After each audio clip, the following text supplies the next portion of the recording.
This is WENY News. Hello and thanks so much for clicking on the webcast. I'm Ross DiMattei. Here's the latest now from WENY News and the Star-Gazette.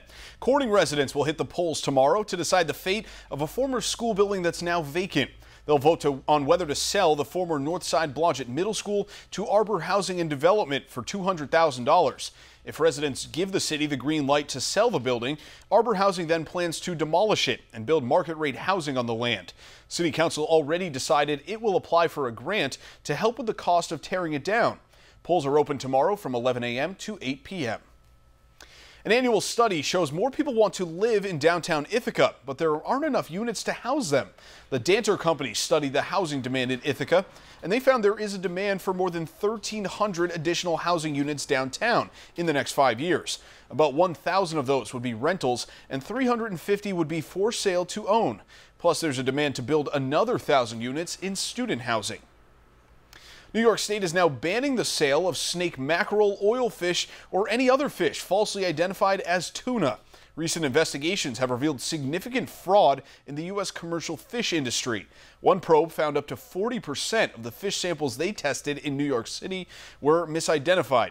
Escolar is the most common cheap substitute for tuna, but it can cause diarrhea or digestive illness. The law will hold wholesalers financially accountable if they sell misbranded fish. The law goes into effect in January. Do you love New York's rich and diverse forests, wildlands, and wildernesses? Well, and are you prepared to protect them?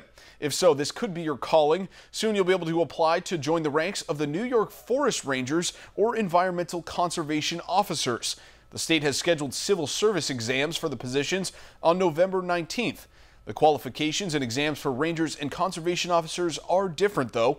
Applications must be submitted by October 5th. We'll post a link to the qualifications, salary, and application procedures for both positions on our website, WENY.com. And now here's Craig Flint. He has a look at your forecast today. Hey there, Craig. Ross, hey, good morning to you and happy birthday, man. Thank you. How old are we? Or do you not want to say? I'll say 25, quarter life crisis time. I was putting him on the spot because just before the show he's like, I'm glad I didn't tell people how old I was.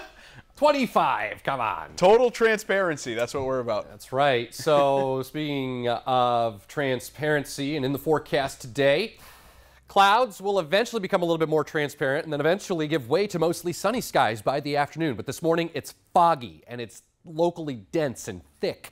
Now there's the chance for a shower far southeastern sections. First thing this morning, then a high of 82 today. And then overnight tonight, skies will be mainly clear. It'll turn cooler.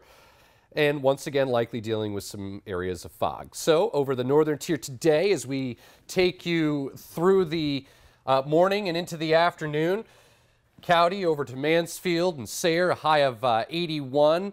And a good deal of sunshine developing for the afternoon as we shift the view up into the southern tier today. High of 81 or 82 for Elmira, becoming mostly sunny. Still unseasonably warm, but it will turn a little less humid by the afternoon. Finger Lakes, sunny skies here, and temperatures in the low 80s. So it's a slow moving cold front to the south and east. And again, if the highest likelihood for a shower this morning would be like far southeastern sections of the viewing area. But notice the clearing to the north and west. That's what arrives as we head into and through the afternoon. Large area high pressure builds in, and that's going to be with us as we head through much of the week as we round out summer. Temperatures will be summery, unseasonably warm. On the 7-day forecast, 82 today, sunny, 85 on Tuesday. Wednesday, sunny skies, 80. Fall arrives Thursday. You wouldn't know it though, right? With a high of 84. Later day rain Friday, 78, and then turning cooler by the weekend with temperatures in the 60s. By the way, Ross, it is the last week where the sun sets after 7. So another sign of fall there. Yeah, not in the temperature department, No. but definitely in the sunlight department. Thank you, Craig. For the latest news, weather, and sports, be sure to watch WENY News at noon, 5:30, 6, and 11. And don't forget to pick up a copy of today's Star-Gazette. I'm Ross DiMattei. Have a great Monday.